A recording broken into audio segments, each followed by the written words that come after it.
The fluorescent lights of Harbor General Hospital buzzed overhead as Clara Foster sat in the sterile examination room, her hands trembling in her lap, while Dr. Patel delivered the words that would shatter her world into 1,000 irreparable pieces.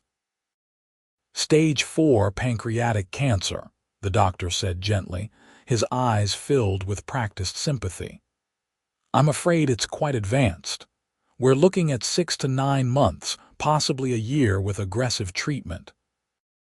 Clara heard the words, but they seemed to float somewhere above her, refusing to settle into anything resembling reality. She was 28 years old. She taught 5th grade at Lincoln Elementary. She had a cat named Whiskers and a small apartment with a leaky faucet she kept meaning to fix. People her age didn't get terminal cancer diagnoses. This happened to other people, older people, people who had lived full lives. "Are you sure?" The question sounded stupid even as it left her lips. "Could there be a mistake?" Dr. Patel shook his head slowly. "We ran the tests 3 times. "I'm so sorry, Clara."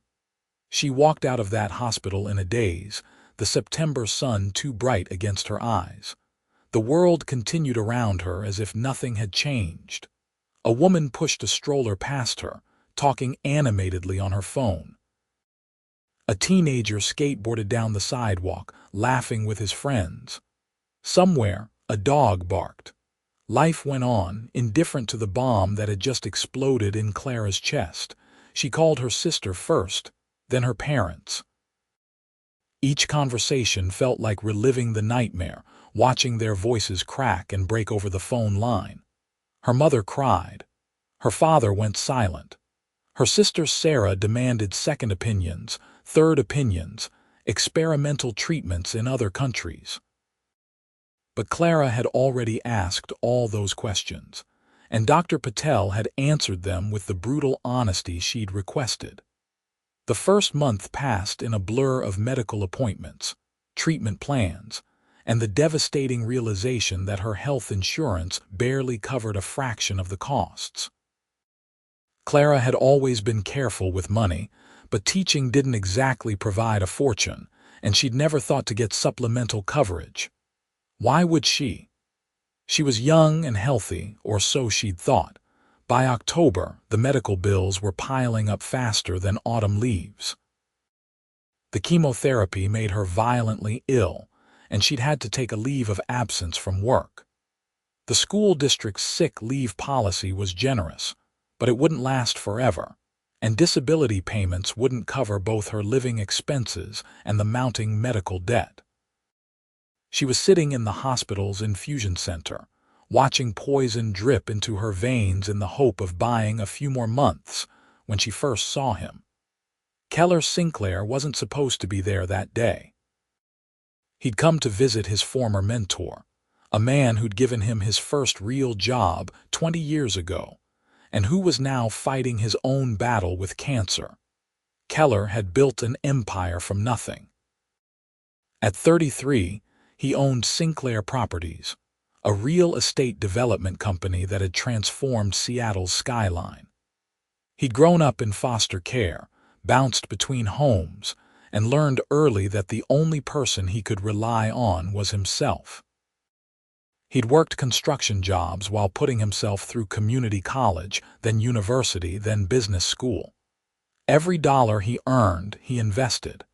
Every investment he researched obsessively. By the time he was 30, he'd made his first million. By 32, he'd made 20 more. Money, however, couldn't buy his way out of grief. James Martinez, the construction foreman who'd taken a chance on a scrawny 16-year-old kid with more determination than sense, was dying. Keller visited him every week, and every week James looked a little smaller, a little more translucent, as if he were slowly fading from the world. That particular Tuesday, Keller left James's room feeling the weight of helplessness that came with watching someone you loved slip away. He walked past the infusion center, barely noticing it until he heard a crash and a muffled sob. Clara had knocked over her water bottle, and it had rolled under the chairs. She was trying to bend down to retrieve it, but the nausea from the treatment made any sudden movement feel like torture. Tears of frustration streamed down her face, and she hated herself for crying over something so stupid as a water bottle when she was literally fighting for her life. Keller didn't think. He simply walked into the room, picked up the bottle, and handed it to her. "Thank you," Clara whispered, wiping at her eyes with the back of her hand. He should have left. He had a meeting in an hour, contractors waiting for his approval on a new project, a dozen emails demanding his attention. But something in her face stopped him. Maybe it was the way she held herself together, even as she fell apart. Maybe it was the defiant tilt of her chin, even with tears on her cheeks. Maybe it was simply that she reminded him of himself at 16, trying so hard to be strong when everything was crumbling. "Rough day?" he asked, and immediately felt like an idiot. She was in a chemotherapy center. Of course it was a rough day. Clara let out a laugh that was half sob. "You could say that." Keller found himself sitting down in the empty chair beside her. "I'm Keller, Clara." She managed a weak smile. "You visiting someone?" "Yeah, old friend. You," she gestured to the Roman 4 in her arm. "Patient, not visitor." They talked for 20 minutes until her treatment was done and the nurse came to unhook her.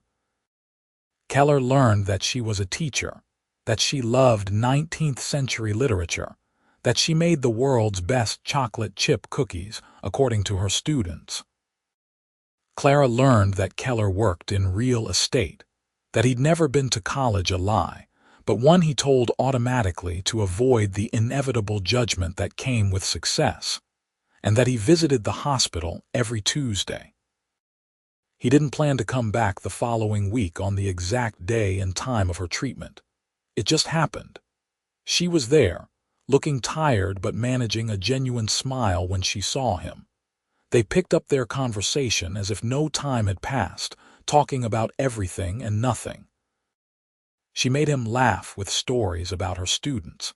He told her about the absurdities of dealing with city permits and zoning boards.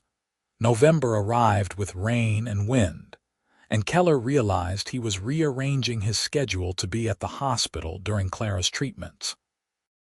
She never asked why he kept showing up, and he never offered an explanation. Sometimes they talked. Sometimes they sat in comfortable silence. Sometimes he read to her when the nausea was too bad for her to focus on anything. It was during one of those quiet moments, with rain drumming against the windows and Keller's voice reading passages from Pride and Prejudice, that Clara realized she was falling in love with him. The thought should have terrified her. She was dying. She had no business falling for anyone, let alone someone who seemed to have his entire life ahead of him. But her heart didn't care about logic or fairness. It simply felt what it felt. Keller realized it around the same time, though he fought against it harder. He'd built his life on careful calculations and measured risks. Falling for a woman with a terminal diagnosis was neither careful nor calculated. It was potentially devastating. But he'd learned long ago that the things worth having were rarely safe. December brought Clara's 29th birthday, and Keller asked her to dinner. She almost said no. Going on a date felt like a cruel joke when her body was systematically failing her, but something in his eyes made her say yes. He picked her up at her apartment, and she answered the door wearing a simple blue dress and a headscarf to cover the hair she'd lost to chemotherapy. She'd worried about the scarf, worried that it screamed cancer patient. But Keller's face, when he saw her, made all those worries evaporate. "You look beautiful," he said, and meant it completely. He'd made reservations at a quiet restaurant overlooking the water. They ate slowly, savoring both the food and the conversation. He told her about the new community center he was developing in a struggling neighborhood, how he wanted to create something that would actually help people. She told him about her students, how she missed them desperately, but didn't have the strength to return to teaching yet. "What do you miss most?" Keller asked. Clara thought about it. "The noise. That sounds crazy, right? But I miss the chaos of 25 kids all talking at once, asking questions, arguing about whose turn it is to feed the class hamster. My apartment is so quiet now, too quiet." After dinner, he drove her to a viewpoint overlooking the city. The lights spread out below them like fallen stars, and Clara felt a pang of bittersweet joy. This moment was perfect, and that perfection was almost painful because she didn't know how many more moments she'd have. "I need to tell you something," Keller said, his hands gripping the steering wheel even though the car was parked. "I haven't been completely honest with you." Clara's heart sank. Here it came. He was married. He was moving away. He'd decided this was too complicated. "I don't just work in real estate," he continued. "I own Sinclair Properties. I'm sure you've heard of it." She had. Everyone in Seattle had heard of Sinclair Properties. She'd walked past their buildings, seen their name on development signs, read articles about their projects.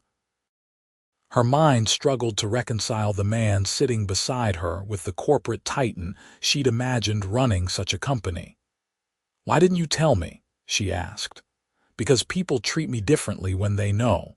They want something, or they assume things about who I am based on my bank account." "But you just talked to me like I was a regular person. I liked that. I needed that." Clara nodded slowly. "I get it. When people find out I have cancer, they look at me like I'm already dead.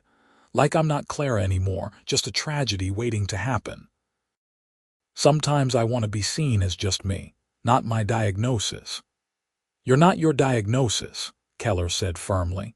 "You're funny and smart and stubborn as hell. You're passionate about teaching kids to love reading. You cry at sappy commercials and you have strong opinions about coffee brewing methods. That's who you are." She kissed him then, leaning across the center console, her hand finding his cheek. He kissed her back, gentle and careful as if she might break. When they pulled apart, both were breathing hard. "I'm scared," Clara whispered. "I'm scared of wanting this, wanting you, when I don't know how much time I have."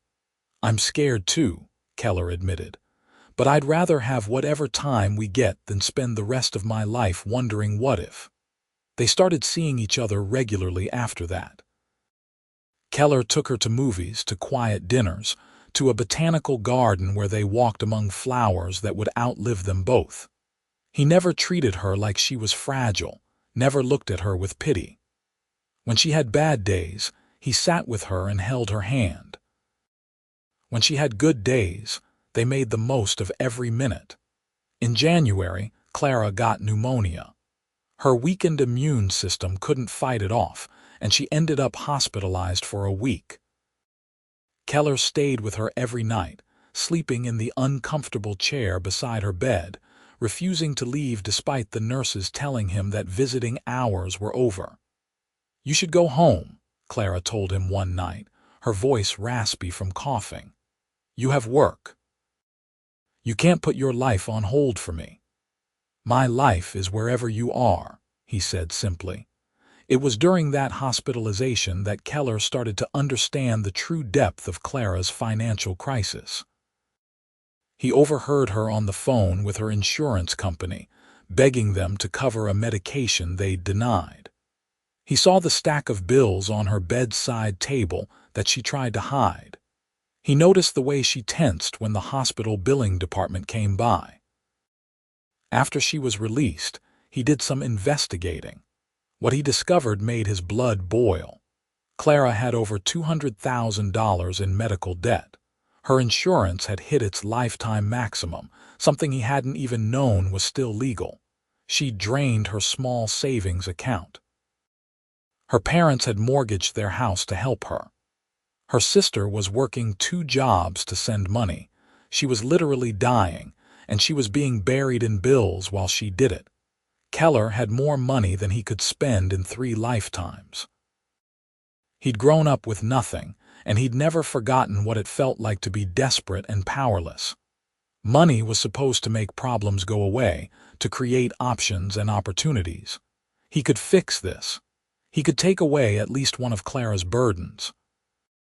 But he knew she'd refuse if he simply offered to pay.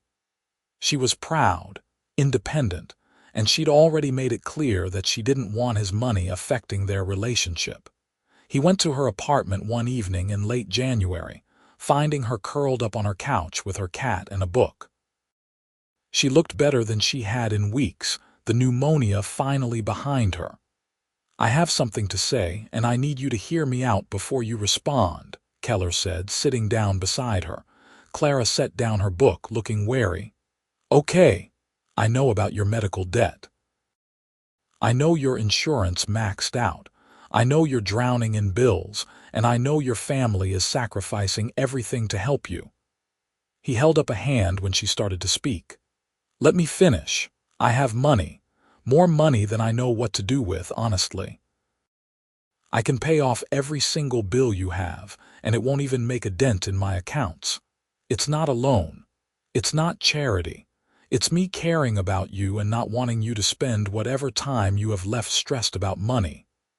Keller, I can't what? Can't let me help. Can't accept that someone wants to make your life easier. Clara, I'm not offering because I pity you or because I'm trying to buy your affection. I'm offering because watching you suffer when I have the means to help is killing me. Please, let me do this." Tears streamed down her face. "It's too much. It's not fair to you." "Life's not fair," Keller said, taking her hands.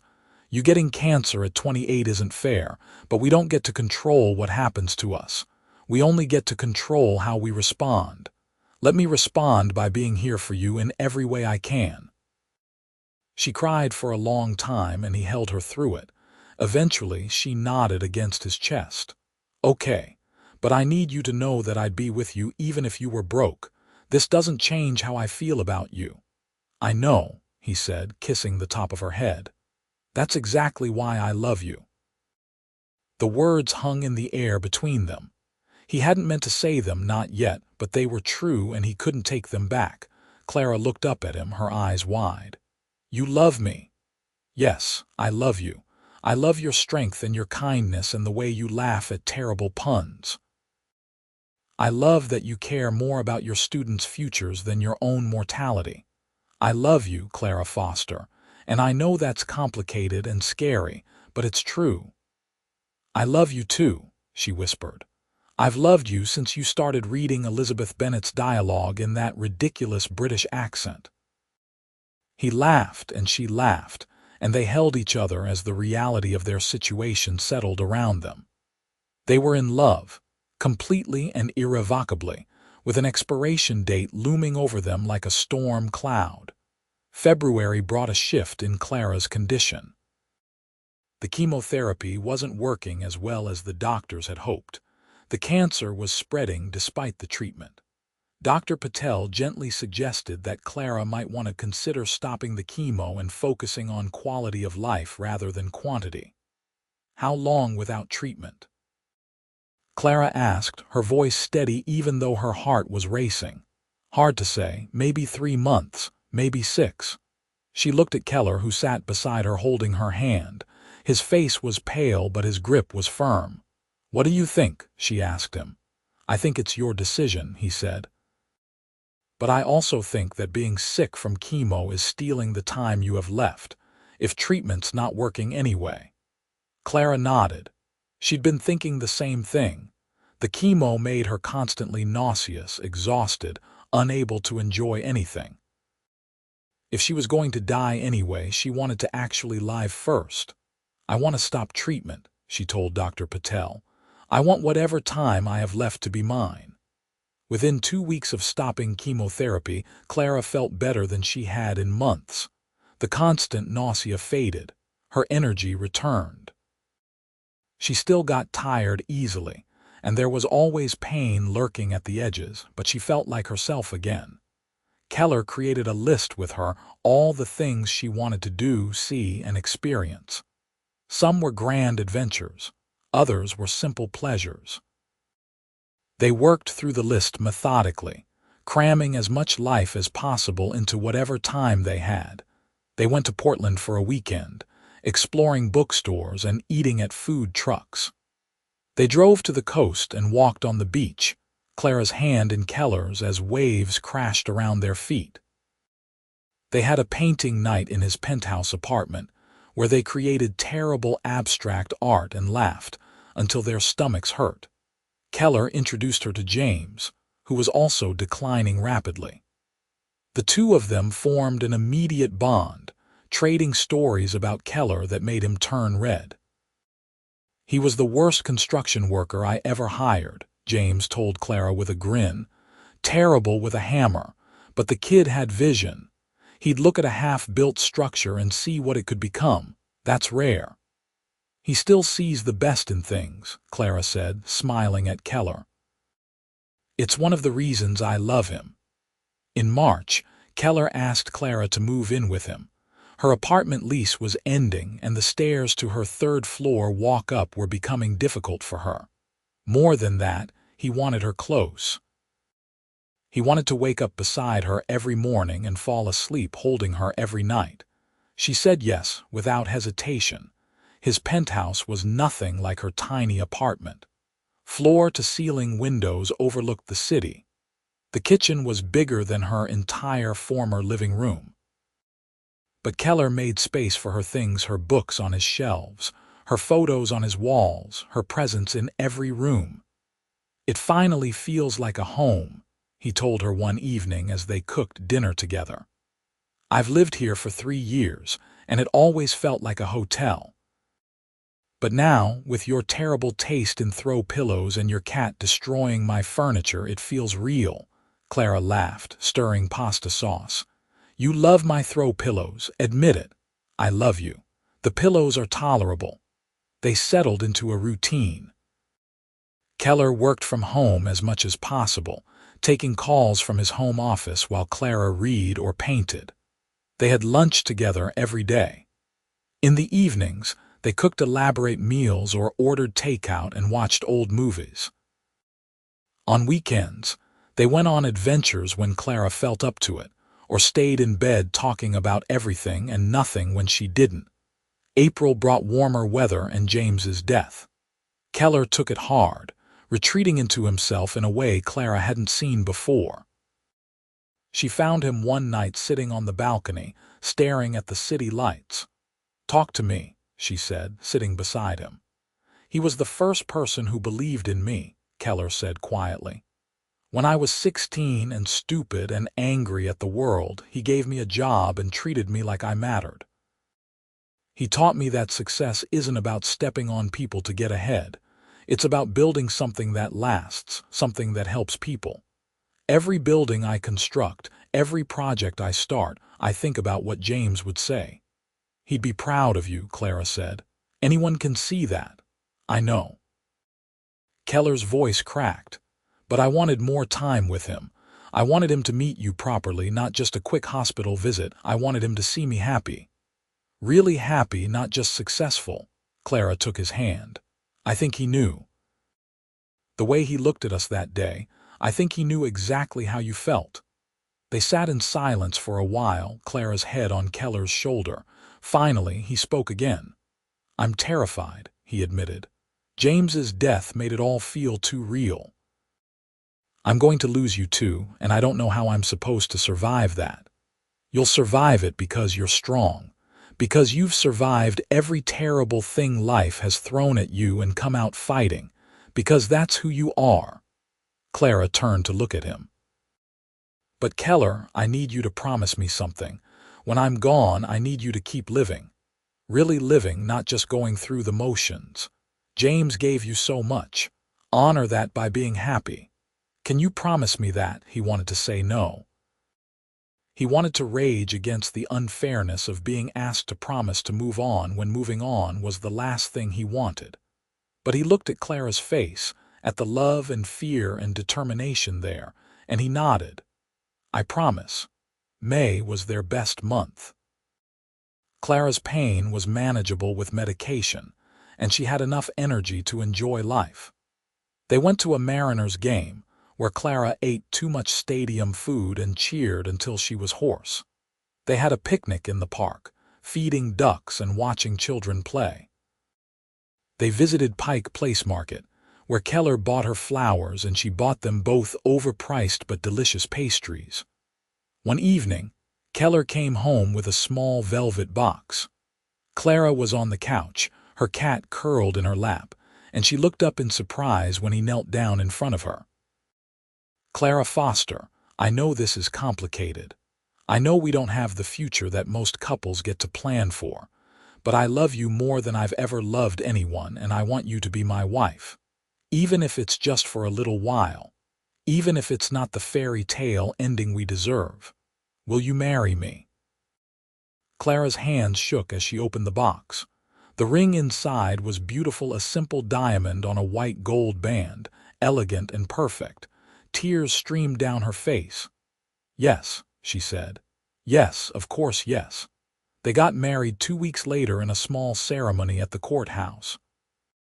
Clara wore a simple white dress that Keller had insisted on buying her, though she'd protested that it was unnecessary. Her parents and sister were there, along with a few of Keller's friends from work. They exchanged vows that they'd written themselves, promising to love each other for whatever time they had, to make every moment count, to be each other's home. When Keller kissed her as the judge pronounced them married, Clara felt a joy so complete that it almost hurt. She'd never expected to fall in love like this. She'd certainly never expected to marry. But here she was, married to a man who made her laugh and held her when she cried and loved her so fiercely that she could feel it in every cell of her body. They honeymooned in a cabin by the mountains, spending lazy days hiking short trails and reading together on the porch. At night, they lay in bed and talked about all the things they wished they had more time, a family, growing old together. The conversations were bittersweet, full of joy and grief intertwined. "If things were different," Clara said one night, "how many kids would you want?" Keller thought about it. 3, maybe. I grew up alone. I always imagined a big, noisy family." "I wanted 2, Clara said. "A boy and a girl, though I'd have been happy with any combination. I wanted to be the kind of mom who bakes cookies and helps with science projects and embarrasses them in front of their friends.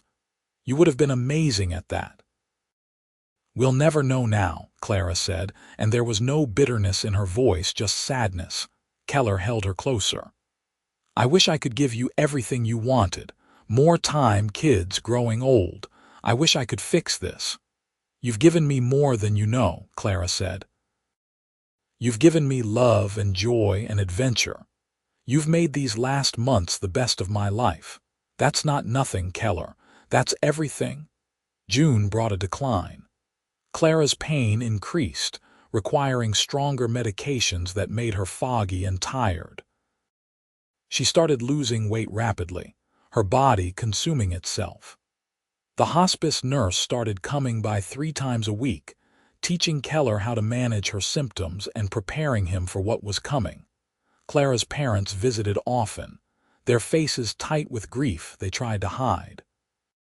Her sister Sarah stayed for a week, helping Keller care for Clara and breaking down in the bathroom when she thought no one could hear.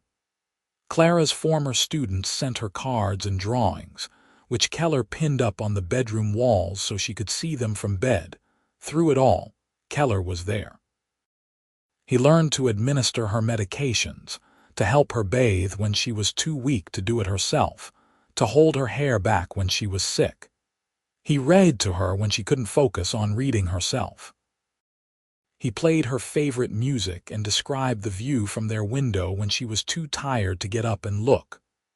"I'm sorry," Clara said one afternoon, her voice barely above a whisper. "I'm sorry you have to do all this."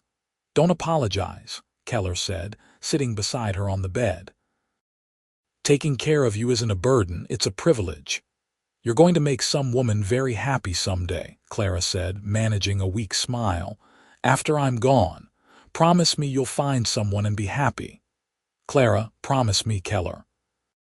"I can't rest if I think you're going to shut yourself off from love. You have too much to give. Promise me you'll keep living, keep loving. He didn't want to promise. Promising felt like letting her go, like accepting that she was dying. But her eyes were pleading with him, and he couldn't deny her anything. I promise, he said, his voice breaking, but no one will ever replace you. You know that, right? I don't want to be replaced. I want to be remembered. There's a difference. In mid-June, Clara had a good day. It came out of nowhere, a gift from the universe or biology or whatever force governed such things. She woke up feeling stronger, more alert. The fog from the pain medication had lifted, and for a few precious hours she felt like herself again. Let's go outside, she said to Keller. I want to feel the sun. He helped her into a wheelchair. Walking was beyond her now and took her out onto the balcony. The June day was perfect, warm but not hot, with a gentle breeze carrying the scent of flowers from the rooftop garden. They sat together, Clara in her wheelchair and Keller on a chair pulled close, holding hands and watching the city below. Tell me about your next project, Clara said. The community center you've been planning. Keller hesitated. Talking about the future felt wrong when Clara wouldn't be there to see it. But she squeezed his hand, encouraging him, so he told her. He described the center he was designing, with a library and computer lab, classrooms and sports facilities, everything aimed at giving kids opportunities they might not otherwise have. I'm calling it the Martinez Center, he said. After James, he'd have liked that. It's perfect, Clara said. You're going to change so many lives with that place. I hope so. That's the goal anyway. They sat quietly for a while, soaking in the sunshine and each other's presence. Then Clara spoke again. I need to tell you something. I wasn't going to because I didn't want you to feel obligated, but I think you deserve to know. She took a shaky breath. I wrote you letters, one for every month for the next 5 years. Sarah has them. She'll give them to you on the right dates. I wrote about everything, advice I thought you might need, memories I wanted you to have, permission to move on and be happy. Keller felt tears streaming down his face. Clara, I love you, she said simply. And love doesn't end just because life does. I'll love you even after I'm gone. But that doesn't mean you have to stop living. You understand that, right? He nodded, unable to speak past the lump in his throat. That night, as they lay in bed together, Clara fell asleep in Keller's arms. He stayed awake long after, memorizing the feel of her, the sound of her breathing, the way she fit perfectly against him. He knew with a certainty that chilled him that they were running out of time. The next morning, Clara didn't wake up. Not really.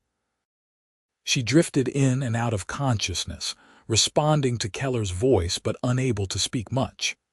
The hospice nurse came and confirmed what Keller already knew. It was time. Clara's parents arrived, and Sarah, all of them gathering around her bed. They took turns holding her hand, telling her they loved her, giving her permission to let go. But Keller couldn't. He held her and whispered all the things they'd never get to do, all the future they'd been robbed of. I love you, he said over and over. I love you so much. Thank you for choosing me. Thank you for every moment. Clara's eyes opened one last time, focusing on his face. She smiled just a little and squeezed his hand with what strength she had left. Then her eyes closed, her breathing slowed, and she slipped away. Keller felt the moment she left, felt the absence of her like a physical blow. The woman he loved, the woman he'd married, his wife, was gone. And the world, indifferent as always, kept turning. The days after Clara's death passed in a blur. There was a funeral to plan, people to notify, 1,000 small details that needed attention. Keller moved through it all mechanically, doing what needed to be done without really being present. His friends and colleagues tried to help, but he shut them out. The only person he could stand to be around was Sarah, Clara's sister, because she understood. She was grieving too. They held a memorial service at the park where Keller and Clara had their picnic. Over 100 people came: her former students and their parents, her teaching colleagues, Keller's business associates, neighbors, and friends. Everyone had a story about how Clara had touched their lives. She'd been kind, they said, generous, funny, full of life even when facing death. Keller stood at the front and somehow delivered a eulogy. He talked about falling in love in a hospital infusion center. He talked about Clara's strength and grace. He talked about how she'd taught him that having less time made every moment more precious. He made it through the whole speech before breaking down, and Sarah was there to catch him. In the weeks that followed, Keller threw himself into work. He spent 14-hour days at the office, overseeing every detail of the Martinez Center construction, reviewing proposals for new projects, attending meetings that could easily have been handled by his staff. Anything to avoid going home to the empty penthouse that still smelled like her lavender shampoo, but avoidance only worked for so long. Eventually, he had to go home. He had to face the reality of Clara's absence. Her books were still on the shelves. Her clothes still hung in the closet. Her cat still expected dinner at 6 o'clock. The penthouse was full of her, and yet she wasn't there, and the contradiction was almost unbearable. 1 month after Clara's death, Sarah knocked on Keller's door holding an envelope. "It's time for the first letter," she said gently. Keller took it with shaking hands. His name was written on the front in Clara's handwriting, along with 1 month after. He waited until Sarah left before opening it, his heart pounding. The letter was vintage Clara, warm, loving, and fiercely honest. She told him she loved him. She told him she hoped he was taking care of himself. She gave him permission, again, to grieve but also to live. She reminded him of his promise, and at the end she wrote, "I know you're hurting. I know you think you'll never be okay again. But Keller, you're one of the strongest people I've ever met. You've overcome impossible odds your entire life. You'll overcome this too. Not by forgetting me, I'm too stubborn to be forgotten, but by carrying me with you as you keep moving forward. I love you. I'll always love you. But that love wants you to be happy. So please, my darling husband, find a way to be happy again." Keller read the letter 3 times, then carefully folded it and placed it in the box he'd designated for Clara's letters. He'd get one every month for 5 years, 60 letters total. 60 reminders that Clara had loved him enough to think about his future even when she was dying. Slowly, painfully, Keller began to heal. It wasn't a linear process. Some days he felt almost normal. Other days the grief hit him like a tsunami, leaving him gasping and broken. But he kept going, kept putting one foot in front of the other because he'd promised Clara he would. He finished the Martinez Center that fall. The opening ceremony was bittersweet. Keller wished Clara could have seen it, could have walked through the bright, welcoming spaces designed to give kids hope and opportunity. But in a way, she was there. Every decision he'd made about the center had been informed by their conversations, by her values and her belief in the power of education and community. He started seeing a therapist, something he'd resisted at first but eventually accepted. The therapist helped him process his grief, helped him understand that loving Clara and moving forward weren't mutually exclusive. He could honor her memory while still building a future. They didn't have to be in conflict. A year after Clara's death, Keller received the 12th letter. In it, Clara wrote about their first anniversary, the one she hadn't lived to see. She wrote about how grateful she was for every moment they'd shared. And then she wrote something that made Keller's breath catch. "By now, I hope you're starting to feel a little lighter. I hope the grief is still there. I'd be hurt if it wasn't, but I hope joy is starting to creep back in too. I hope you're laughing again. I hope you're letting people in." And Keller, if you've met someone, if there's even a possibility of love in your life again, I want you to know that I'm not just okay with it, I'm cheering for it. You deserve love. You deserve happiness. You deserve a full life. Don't let guilt hold you back. My love for you is big enough to want what's best for you, even if what's best for you is someone else. So if there's someone, give her a chance. If there's not, stay open to the possibility. Promise me. Keller sat with that letter for a long time. He hadn't met anyone.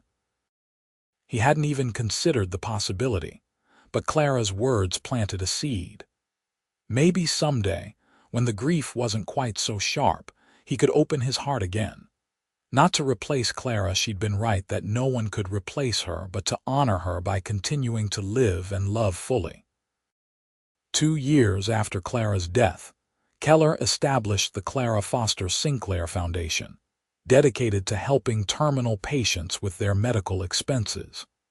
He endowed it with $10 million and recruited a team of people who shared Clara's compassion and his determination to make a difference. The foundation helped hundreds of people in its first year alone, lifting the burden of medical debt so patients could focus on living rather than worrying about bills. At the foundation's launch event, Keller stood before a crowd of donors and supporters and told Clara's story. He talked about falling in love with a dying woman. He talked about the medical system that failed her. He talked about how money shouldn't determine who gets to face death with dignity. It was the most personal speech he'd ever given, and it was terrifying and cathartic in equal measure. After the event, a woman approached him. She was in her early 30s, with kind eyes and a doctor's badge that identified her as Dr. Michelle Chen, oncologist. "That was a beautiful speech," she said. "Your wife sounded like an incredible person." "She was," Keller said. "The best person I've ever known. What you're doing with this foundation, it's going to change lives. I see patients every day who are drowning in medical debt on top of fighting for their lives. This will make a real difference." They talked for a while about the foundation's mission, about the gaps in the medical system, about ways they might collaborate. Dr. Chen's passion for her work reminded Keller a little bit of Clara's passion for teaching. That same fierce dedication to helping others, to making the world better in whatever way they could. Before she left, Dr. Chen handed him her card. "If you ever want to talk more about the foundation, or if you need medical expertise for any of your initiatives, please call me." Keller took the card, thanked her, and forgot about it for 2 weeks. When he found it again while cleaning out his wallet, he stared at it for a long moment. Then, on impulse, he sent her an email asking if she'd like to meet for coffee to discuss potential collaboration between the foundation and her hospital. She said yes.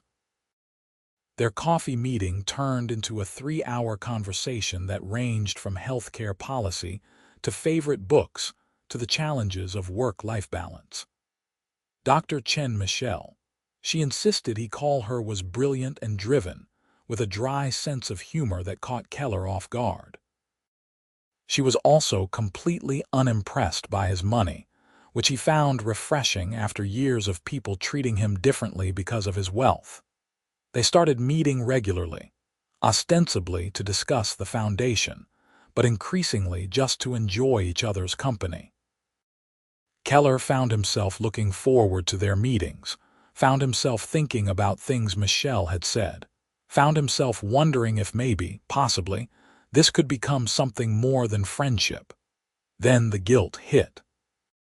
He was developing feelings for someone else, and that felt like betraying Clara. Never mind that Clara had explicitly given him permission. Never mind that she'd written multiple letters encouraging him to move on. The guilt was still there, a constant weight.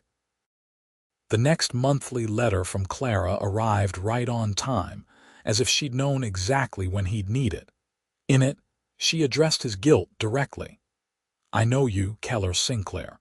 I know you're feeling guilty about the idea of loving someone else. I know you think it diminishes what we had. But it doesn't. Love isn't a finite resource. You loving someone new doesn't mean you love me less. It means you have more love to give. And that's a beautiful thing. So stop feeling guilty. I'm giving you permission again to be happy, to love, to build a life. That's not betrayal. That's honoring everything I wanted for you. Keller read that letter with tears streaming down his face, feeling like Clara was there with him, talking him through his fears. She'd always been able to see right through him, to understand what he needed to hear. Even from beyond the grave, she was taking care of him. He asked Michelle to dinner a week later, making it clear that it was a date, not a foundation meeting. She said yes with a smile that made his heart skip a beat. They went to a quiet Italian restaurant where they talked and laughed and connected in a way that felt both new and comfortable. I need you to know, Keller said over dessert, that Clara will always be a part of my life. I loved her, and I'll always love her. If that's too complicated, it's not, Michelle interrupted gently. Clara was clearly an amazing person, and she helped make you who you are. I wouldn't expect you to erase that. I'm not looking to replace her or compete with her memory. I'm just hoping to make my own place in your life. It was exactly the right thing to say. They started dating after that, taking things slowly. Keller introduced Michelle to Sarah, who gave her approval. Clara would have liked her, Sarah said. She's smart and kind, and she makes you smile again. That's what Clara wanted. 3 years after Clara's death, Keller proposed to Michelle. He did it at the Martinez Center, in the library that Clara had inspired him to include. It felt right, bringing his future into a place so connected to his past. Michelle said yes without hesitation. They got married 6 months later in a small ceremony surrounded by friends and family. It was different from his wedding to Clara, bigger, more traditional, full of hope for a long future together. But Keller carried Clara with him that day. He wore her favorite tie. He'd asked Sarah to be there, representing Clara's family. And in his vows, he acknowledged that loving Michelle didn't diminish his love for Clara. Both loves were real, both important, both part of who he was. The monthly letters from Clara continued. In the one that arrived on his wedding day to Michelle, Clara wrote about how happy she was for him, how she hoped he'd found someone wonderful, how she hoped he was building the life he deserved. It was pure Clara, selfless and loving even in death. Over the next 2 years, Keller and Michelle built a life together. They bought a house with a yard, talking about filling it with the children they both wanted. The foundation continued to grow, helping more patients every year. Keller's company thrived, with the Martinez Center serving as a model for similar projects in other cities. 5 years after Clara's death, Keller received the final letter. It was longer than the others, a culmination of everything Clara had wanted to say. She wrote about their love story, about how meeting him had been the best thing that happened to her, even in the worst circumstances. She wrote about how proud she was of him for keeping his promise to keep living. She wrote about the impact she hoped he'd make on the world. And at the end she wrote, "This is my last letter, my love. I hope you don't need them anymore. I hope you've built a beautiful life full of love and laughter and purpose. I hope you're happy, truly, deeply happy. That's all I ever wanted for you. Thank you for loving me. Thank you for the time we had. Thank you for making my last months the best months of my life. I'll love you forever, but that forever love wants you to be fully present in your life, not stuck in the past. So this is me letting you go one final time. Be happy, Keller. Live fully. Love completely. And know that wherever I am, I'm smiling because you're okay. You're more than okay. You're thriving. And that's the best ending I could have hoped for." Keller read the letter 3 times, crying through all 3 readings. Then he carefully placed it in the box with the other 59 letters. a chronicle of Clara's love that had guided him through 5 years of grief and healing and rebuilding. That night, he told Michelle about the letters, something he'd never fully explained before. She listened quietly as he talked about Clara's final gift, the way she'd continued to care for him long after her death. "She sounds like she was an incredible person," Michelle said. "I wish I could have known her. She'd have liked you," Keller said with certainty. "You're both healers. You both put others first. You both have terrible taste in movies," Michelle laughed. "Hey, romantic comedies are art. They're predictable and sappy. That's what makes them comforting." It was an old argument between them, one they'd had a dozen times, and it felt good, normal, easy. This was his life now, playful banter with his wife, plans for the future, the foundation's next initiative, the family they were hoping to start. A year later, Michelle gave birth to their daughter. They named her Clara, after the woman who taught Keller how to love completely and let go gracefully. Little Clara had her mother's eyes and her father's stubborn determination, and Keller loved her with an intensity that took his breath away. He told his daughter stories about her namesake as she grew up, about the brave teacher who'd faced death with grace, about falling in love in the most unlikely of circumstances, about the importance of living fully, no matter how much time you have. Little Clara listened with wide eyes, asking questions, wanting to know everything about the woman she was named after. On what would have been his 10th wedding anniversary with Clara Foster, Keller visited her grave with flowers and their daughter. Little Clara, now 4 years old, placed a dandelion on the headstone. "Hi, other Clara," she said in her piping voice. "Daddy says you were really nice. I wish I could meet you." Keller felt tears prick his eyes.